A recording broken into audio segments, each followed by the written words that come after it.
Não tenha pressa para se levantar. Você não tem sono à noite? Ao invés de tomar antidepressivo, ora. Ora 2 horas.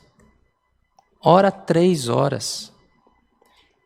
E agradeça por tudo que o Senhor fez na tua vida. Comece agradecendo por você ter alcançado a graça de ser gerado no ventre da tua mãe. Comece agradecendo pelo teu nascimento. Faça uma narrativa da tua vida, de tudo de bom que o Senhor trouxe na tua vida até o dia de hoje. Pode estar na prova que for. Agradeça a Deus por tudo, pelo todo o suporte, pela toda a condição de você estar na presença dEle até o dia de hoje.